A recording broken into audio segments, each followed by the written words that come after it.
क्या नाम आपका? धर्मानंद कन्नौज से हूँ मैं। कहाँ से? कन्नौज कन्नौज से। अच्छा, अखिलेश जी लड़े थे शायद वहाँ से? शायद नहीं, वहीं से लड़े थे। वहीं से लड़े थे? हाँ, जीत गए? हाँ 1,58,000 वोटों से। लोकसभा में इस बार सांसद बन गए हैं, क्या उम्मीद है उनसे इस बार? अखिलेश जी ने कन्नौज के अंदर विकास अखिलेश जी ने ही किया है। मुख्य तौर पे समाजवादी पार्टी ने ही वहाँ पे विकास किया, चाहे मेडिकल कॉलेज रहा हो, चाहे पैरा मेडिकल रहा हो, चाहे इंजीनियरिंग कॉलेज रहा हो, या तमाम सड़कें जो बनवाई हुई हैं, कन्नौज में विकास का मुख्य श्रेय समाजवादी पार्टी को ही जाता है। चलिए, ये तो आपने सिर्फ एक लोकसभा सीट की बात कर दी कन्नौज की। आप ओवरऑल कैसे देखते हैं इस बार देश की राजनीति में आ गए हैं, लोकसभा में आ गए हैं, तो क्या कुछ कर पाएंगे, मोदी जी को टक्कर दे पाएंगे इस बार? क्योंकि राहुल गांधी और अखिलेश यादव की लगातार बात होती है कि दो युवा नेता इस बार लोकसभा में मोदी जी के सामने खड़े हैं। क्योंकि टक्कर तो दी है इस बार, तगड़ी टक्कर दी है। यूपी के अंदर तो धमाकेदार टक्कर दी है अखिलेश जी ने, और सदन के अंदर हम माहौल देख रहे हैं कैसा चल रहा है। टक्कर तो रहेगी, और रहे हैं नीतीश चाचा साथ में, उनका रवैया ढुलमुल रहता ही है, कभी भी पलट सकते हैं। पलट सकते हैं, उम्मीदें हैं पूरी?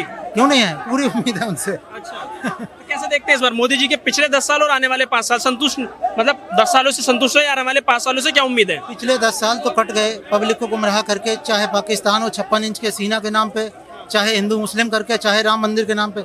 जब राम मंदिर अयोध्या फैजाबाद ने ही उनको दहशत में डाल दिया है, तो अब आगे 5 साल चलेंगे नहीं, ये अब निपटने वाले हैं। 1-1.5 साल का ही मामला है। विपक्ष के लिए बात हो गई ना, वो कहते थे राम मंदिर एक इवेंट है, उसके बाद भी बीजेपी हार गई है और 240 इकलौती अकेली सीट लेके आई है। तो इस चीज को लेकर विपक्ष के अंदर बिल्कुल भी मंथन नहीं होना चाहिए क्या? 99 सीटें आई है, सरकार में कब आओगे तुम? बीजेपी अकेली कहाँ है? एनडीए की कितनी एनडीए है वहाँ पे, गठबंधन है, अकेली कहाँ? 36 गठबंधन में 2 ही तो पार्टियां हैं फिर, जिनके पास अच्छी सीटें, जिसको लेकर 293 तक पहुंच गए हैं।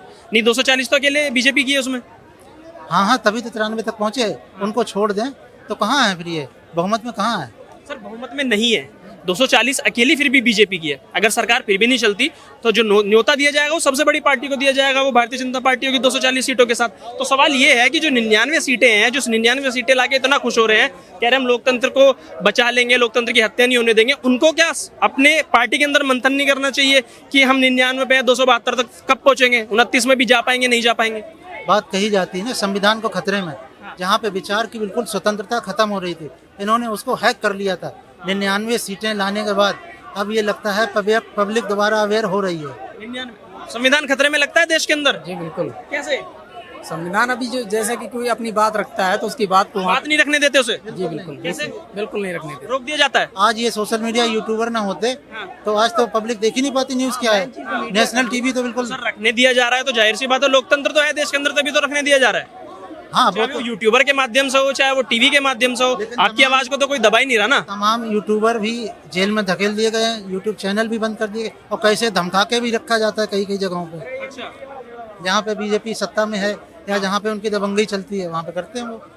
हाँ जी, दबंगई चलती है उनकी। दबंगई बिल्कुल चलती है। राहुल बाबा आएंगे तो ये सब चीजों पे विराम लगा देंगे? राहुल गांधी पढ़े लिखे आदमी है, समझदार आदमी है, अवेयर जो है राहुल गांधी है, पढ़े लिखे हैं। सर, पढ़ा लिखा तो अरविंद केजरीवाल भी है, जेल के अंदर पड़ा हुआ है, तो पढ़े लिखे से आप किसी को प्रधानमंत्री नहीं बना सकते अगर हो। आप प्रधानमंत्री बना के किसी को भी डाल देंगे, IPS IAS को डाल देंगे, हाँ? IPS IAS को भी जेल में डाला जा सकता है अगर कुछ किया होगा तभी तो। अगर अंगूठा टेक रहेंगे। नहीं भाई, राजनीति में कुछ करो ना करो, माहौल अपना बनाना है तो उसको अंदर धकेल दिया जाए। पूरे देश का सिस्टम खराब है? बिल्कुल खराब है, पूरे देश का? एकदम। बहुत बड़ी बात है। बड़ी बात तो है ही है, कैसे? ये पब्लिक समझ नहीं पा रही है। मतलब वही वाली बात होगी, ईवीएम से अगर इनको वोट मिल जाए तो ईवीएम अच्छी है, और भारतीय जनता पार्टी को मिल जाए तो ईवीएम है। इस बार क्या किया गया है, जहाँ पे ईवीएम रखी गई वहाँ पे लोगों ने डेरे डाल के रहे हैं, तब जाके बचा पाए हैं। मैं कन्नौज की बात कर रहा हूँ। हाँ, पूरा 10-15 दिन ऐसे ही लेटे रहे बाहर, वहाँ पे कुछ गड़बड़ नहीं करने दिया उनको। और हिमाचल में जब सरकार बनती है तो वहाँ भी किया होगा, वहाँ पे भी ईवीएम सही थी? हाँ वहाँ पे भी सही, दिल्ली में भी सही है? दिल्ली में भी सही है। यूपी में दिक्कत है, यूपी में सही नहीं है ईवीएम। अब हो गई सही, हो गई सही। अब नहीं, विधानसभा में बात कर लेते हैं ना। विधानसभा में भी अब सही नहीं रहेगी, सही नहीं रहेगी बिल्कुल। अब दोबारा कब डालेंगे? अब ये 27 में, हाँ। 27 में जाने वाले। उधर तो खींचातानी पड़ी है, केशव प्रसाद मौर्य, वो योगी जी अलग खींचे जा रहे हैं, मौर्य अलग खींचे जा रहे हैं। वो कह रहे हैं तुम्हारी वजह से आ रहे हो, तुम्हारी वजह से आ रहे हो। वो कह रहे हैं हमें CM बनाना चाहिए था। हाँ। लेकिन सर, वो तो अभी भी ये कह रहे हैं कि हम 240 सीटें लाने के बाद भी हम आत्ममंथन कर रहे हैं, हम देख रहे हैं कि कैसे हार हो गई। 240 अच्छा खासा नंबर है, 99 वाले उन्हें लाके खुश हो रहे हैं, वो एक बार भी बात नहीं कर रहे इस चीज को लेके।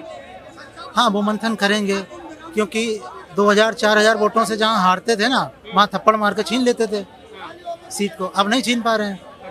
अब वही मंथन करेंगे, कहाँ पे क्यों नहीं छीन पाए, कौन कमजोर रह गया वहाँ पे। जैसे यूपी में मौर्य समाज ने वोट ही नहीं दिया इस बार। बीजेपी जातिवाद की राजनीति मानते हैं आप? जातिवाद की, धर्म की राजनीति बीजेपी चरम पे करती है। धर्म की राजनीति तो वहां पे हो जाती है जब बीजेपी वोट दे रही है। बीजेपी जब प्रधानमंत्री आवास योजना के तहत 532 मकान देती है और वहां पे 2300 मुस्लिम वोट, एक भी वोट बीजेपी को नहीं जाता, तो वो धर्म की राजनीति दिख रहा है कौन कर रहा है कौन नहीं कर रहा। बीजेपी को एक भी वोट नहीं मिला। बीजेपी बहुत दिन हो गए अपना तानाशाही चला ली, अब बीजेपी को जाना चाहिए। आपने कहा धर्म की राजनीति हो रही है, धर्म की और जाति की, तो जाति की राजनीति पे आप मुझे जवाब दें कि जाति की राजनीति कैसे हो रही है? क्योंकि पीडीए का नारा किसने दिया? इंडिया अलायंस ने। पीडीए मतलब पिछड़ा, दलित और अल्पसंख्यक। भारतीय जनता पार्टी का ऐसा कोई नारा बताओ जिसमें उन्होंने बांटने की राजनीति करी हो जातियों में? उन्होंने टोटल हिंदू मुस्लिम को ही बांटने की बात करते हैं। बी टीम बना रखा हो वैसी को, उससे सदन में कुछ और बुला रहे हैं और खुद कुछ और बोल रहे हैं। पब्लिक जो है फिर वैसी को वैसी हो जाए, हिंदू मुस्लिम में बट जाए, वही काम है उनका। हिंदू मुस्लिम हो जाता है भी? बिल्कुल। बी टीम हो वैसी? ये ओवैसी पक्का बी टीम है मोदी जी का। अच्छा, उसके ऊपर मुकदमा नहीं करना है, उसको उठा के अंदर क्यों नहीं करना है? जब वो हर बार ऐसी बात कर रहा है तो उसको उठा के अंदर कर दो। सर वो तो क्या देते, संवैधानिक अधिकार है, मौलिक अधिकार है हमारा बोलने का। हाँ, मौलिक अधिकार है, और लोगों का भी तो है। जो उनको फायदा नहीं पहुंचाता है उसको हटा के अलग कर देते हैं। जैसे सर यही बोल रहे हैं कि धर्म की राजनीति और जाति की राजनीति में बट गया देश। नहीं बोलेंगे, भाई को बोलने दो। अरे बोलो बोलो यार। अब हमें पता ही नहीं भाई क्या बोले नहीं भाई बोले हैं कि बीजेपी ने सिर्फ धर्म की राजनीति में बांट दिया देश को। मैं एक बार बताना कैसे बटी है, एक बार बताना कैसे बटी, आप ये बताओ कैसे नहीं बटी? बताओ यार, मैं तो वही जानना चाहता हूँ ना कैसे बटी, बताओ। हमारे ख्याल से तो नहीं बटी। ओवैसी उनकी बी टीम है, उससे कहलवा रहे हैं जय फिलिस्तीन जय श्री राम, वो कह रहे हैं वही बात खेलना फिर। एक चीज बताना भैया, आप मुस्लिम हो, हम हिंदू है, दोनों देश के, चाहे भैया मुस्लिम है, आपकी भैया नमाज होती है, हमें कोई परेशानी नहीं है।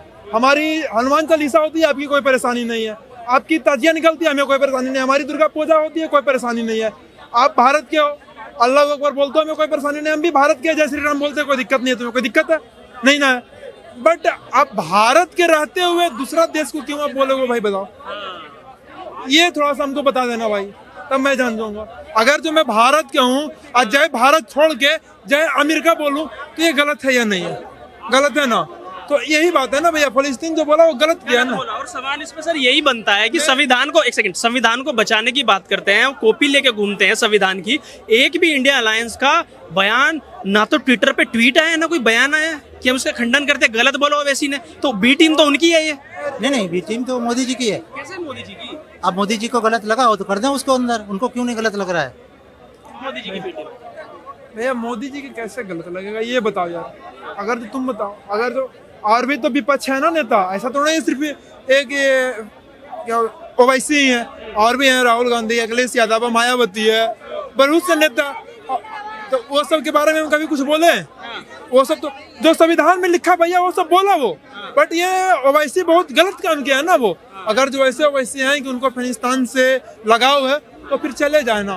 भारत ने क्या कर रहा है? हम तो सिंपल सी बात है, अगर जो भैया हम भारत के हैं, भारत माता की जय बोलते हैं, हम भारत माता, हम चाहे कांग्रेस की सपोर्टर हो चाहे बीजेपी की सपोर्टर हो, किसी का भी सपोर्टर है, उसके उससे कोई मतलब नहीं। बट भारत के हैं तो भारत माता की जय बोलेंगे, आखिरी सांस तक बोलेंगे। सुभाष चंद्र बोस, आपका ये एक क्या नाम है उनका, जितना भी राजनेता राजगुरु है, चंद्रशेखर आजाद, सब चंद्रशेखर आजाद फांसी लगते लगते मरते दम तक बोले हैं भारत माता की जय। अब ये बताओ वो सही है या फिर ये बोलेगा जय फिलिस्तीन वो सही है? बताइए सर, कौन सही है? नहीं, भारत माता की जय चंद्रशेखर 1947 में बोला या उससे पहले बोला, ठीक है। लेकिन आप लोग तो कहते हैं, बीजेपी वाले कहते हैं देश तो 2014 में आजाद हुआ है, तो वो क्या उनकी शहादत कहाँ चली गई? तब वो जय भारत माता की जय नहीं थी। गोड से मुर्दाबाद काहे नहीं बोलते हैं, बताइए ना हमको। गोड से मुर्दाबाद? हाँ, काहे नहीं बोलते? क्या है गोड से मुर्दाबाद, ये बताइए। क्यों नहीं बोलते? गांधी को काहे मारा है हमको? गांधी को काहे मारा उन्होंने? गांधी को मार दिया। हाँ, विचारधारा। अच्छा, उस पर सवाल एक आता है, उस पर एक सवाल उठ के आता है। वो सवाल ये आता है कि उनके शरीर का हत्यारा गोड से, लेकिन विचार का हत्यारे कांग्रेस पार्टी, जिसने राम को काल्पनिक कहा, कांग्रेस पार्टी क्यों नहीं बोलती है फिर? विचार का हत्यारा किस बात पे? गांधी जी के आखिरी शब्द क्या थे जब वो मरे? हे राम, हे राम उन्होंने बोला था। कांग्रेस पार्टी, कपिल सिब्बल क्या कहते हैं कोर्ट में, सुप्रीम कोर्ट में, कि राम तो काल्पनिक है। तो उनकी विचार का हत्यारा कौन था? कपिल सिब्बल सुप्रीम कोर्ट में, सदन में नहीं कह रहे हैं, सुप्रीम कोर्ट में कह रहे हैं। वहाँ पे एक सुप्रीम कोर्ट तो सदन से भी, सदन के बिल्कुल बराबर ही समझ लो आप सुप्रीम कोर्ट को। सर्वोच्च न्यायालय देश की, आप वहाँ खड़े होकर ये बात बोल सकते हो? सुप्रीम कोर्ट सदन से ऊपर है, लेकिन वो अपने वहाँ पे वकील बन के वहाँ पे लड़ रहे हैं। वकील बन के कह रहे हैं। अब वहाँ पे उन्हें अगर प्रूफ मिलेगा राम पार्टी के वकील है ना, हाँ कांग्रेस पार्टी के तो वकील हैं। अकेले खाली वैसे जाके वकील बन के खड़े थोड़ी ना हो गए थे, कांग्रेस पार्टी के वकील बन के गए थे सर। इस बात को समझो। हाँ वही बोल रहे हैं ना सर, बांट दिया है देश के अंदर। भगवान राम को चुनाव नकारने वाले जो है- 1947 में नेहरू जी का 1 वोट आया था, अब पटेल जी का 14 वोट आया था।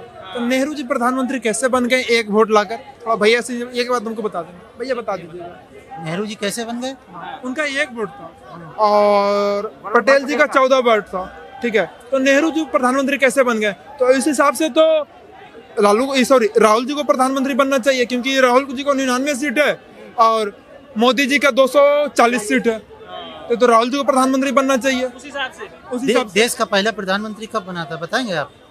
भैया वो नहीं पूछ रहे ना भैया, हम पहले मेरी बात को जवाब तो दीजिए, उसके बाद ना आपको बताएंगे। वही बता रहा हूँ, देश का पहला प्रधानमंत्री कब बना था? मेरी बात का आप पटेल जी की मृत्यु के बाद नेहरू जी प्रधानमंत्री बने थे, बताया आपको? 1946 में बने थे प्रधानमंत्री, वो 47 से भी पहले बने थे वो प्रधानमंत्री।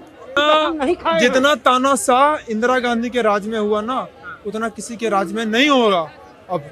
और ना अब होगा ना पब्लिक करने देगी, चाहे वो बीजेपी की सरकार हो चाहे कांग्रेस की सरकार हो, सरकार किसी की भी हो, तानाशाह नहीं चलने देंगे, ठीक है मोदी जी को बोलते हैं तानाशाह तो। भाई। हम क्या बोल रहे हैं, किसी की भी हो, राहुल गांधी चाहे पब्लिक को अवेयर कर रहा है। अब तानाशाही जा रही है धीरे धीरे, बोलिए। पब्लिक अवेयर हो रही है। राहुल यात्राएं सफल हो देखिए, गई मेरे भाई। राहुल गांधी तो पप्पू है भाई, ऐसे काहे बोलते हैं? क्या होता पप्पू? पप्पू क्या होता पप्पू? पप्पू वही है ना, छोटा बच्चा। अरे एक चीज सुनो, मेरे पास एक वीडियो है, मैं आपको बोलूंगा तो ये वीडियो दिखा दूंगा ऑन कैमरा। वो स्टेज पे चढ़ के भाषण दे रहे हैं और उसके बाद उनको थोड़ा सा गर्मी लगा, ठीक है, क्योंकि भी गर्मी का समय है, गर्मी लगा तो एक बिस्लरी का बोतल खोले और ऊपर माथा पर से ढाल के और ऐसे कर दे, अब ठंडा लग रहा। ये बताओ थोड़ा, ये कॉमेडियन था या फिर भाषण दे रहे थे बढ़िया से? बता। देखो नीतीश कुमार जी आ गए हैं। नीतीश कुमार जी कभी भी, चाचा कभी भी पलट सकता है। अच्छा भैया ये बोलो है कि चाचा कभी भी पलट सकते हैं, तो मेरे को ये बता दे भैया को कि भैया हम भी बिहार से हैं, ठीक है, और नालंदा डिस्ट्रिक्ट के हैं। और जब जिस समय तेजस्वी जी और चाचा जो है ना फ्लाइट में आए थे ना, तो तेजस्वी जी चुम्बन देवता बने थे 2 घंटा, फिर भी कोई असर नहीं हुआ। और जितना आरजेडी का और इंडिया अलायंस का जितना सपोर्टर था ना बिहार का, वो सारा नीतीश जी के घर के बाहर यही कह रहे थे, चाचा इतना बार पलटला तो एक बार और पलट जा, चाचा इतना बार पलटला तो एक बार और पलट जा, देश के भला हो जाए, ठीक है, ऐसा ही बोल रहे थे। बाकी चाचा बोले कि बेटा हम पलटेंगे नहीं, अगर जब पलटेंगे तो देश का भला नहीं भाला हो जाएगा, इसीलिए हम पलटेंगे नहीं, इंडिया अलायंस के पास रहेंगे। ये है कि वो कह रहे थे भारतीय जनता पार्टी इस बार वो खुले तरीके से काम नहीं कर पाएगी, क्योंकि उनके पास इतना समर्थन नहीं है। तो जितने भी मंत्रालय थे, बड़े मंत्रालय, गृह मंत्रालय, विदेश मंत्रालय, वो उन्होंने खुद अपने पास रखा। उसके बाद अब स्पीकर है वो भी भारतीय जनता पार्टी का हो गया। तो कहीं ना कहीं मोदी जी तो फैसले लेना शुरू कर चुके हैं, कठोर फैसले। खुले मन का मतलब तानाशाही उस लेवल की नहीं कर पाएंगे, और दबाने का काम तो करते ही हैं।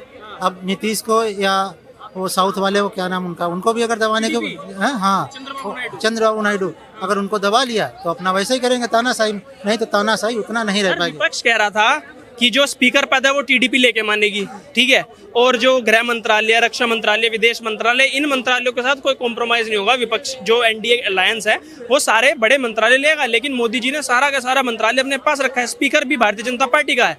तो कैसे ये दब के फैसले होते, खुले में चौड़े में फैसले लिए जा रहे हैं? कौन विपक्ष कह रहा था? विपक्ष नहीं कह रहा था, पूरे मीडिया में चल रहा था, मेन स्ट्रीम में चल रहा था, मीडिया में चल रहा था, ऐसा लग रहा था, लेकिन क्यों नहीं हुआ? वो नहीं हुआ। कहीं ना कहीं मोदी जी उसी तेवरों के साथ फैसले ले रहे हैं ना। नहीं, उस तेवर के साथ तो नहीं। नीतीश को देखते ही खड़े हो गए, हाथ मिलाने लगे। जो आदमी जो है किसी के सामने जो है नजर मिलाना, नजर देखना पसंद नहीं करता है, खड़े होकर ऐसा ऐसा कर रहे हैं वहाँ पे। चलिए आपसे इसी पे आखिरी प्रतिक्रिया बताइएगा, जो नीतीश जी पलट भी जाएंगे तो सरकार तो बीजेपी की रहेगी ना, क्योंकि 293 में से 12 चला जाएगा तो कितना बचेगा? भैया थोड़ा बता देना, 293 में से 12 जाएगी तो कितना बचेगी? 281। और सरकार बनाने के लिए कितनी सीट चाहिए? नहीं, वो गणित आप हमको ना समझाओ। 272 ही है। अच्छा, तो ऐसे तो 99 भी है भैया, तो फिर 200 को आप 239 क्या जोड़ो, वैसे तो 99 भी है। तो बहुमत तो नहीं हो रहा है। अच्छा, तो ऐसे कौन सी बात? 5 साल तक मोदी जी रह रहे हैं, फिर भैया 5 साल आराम से रहेंगे। और जिनको ये खाओ, ये सपना देखे बैठे हैं ना कि बैसाखी की सरकार है, बैसाखी की सरकार है, अगर जो बैसाखी हट भी जाता है ना तो उनसे मोदी जी के कोई फर्क पड़ने वाला है नहीं।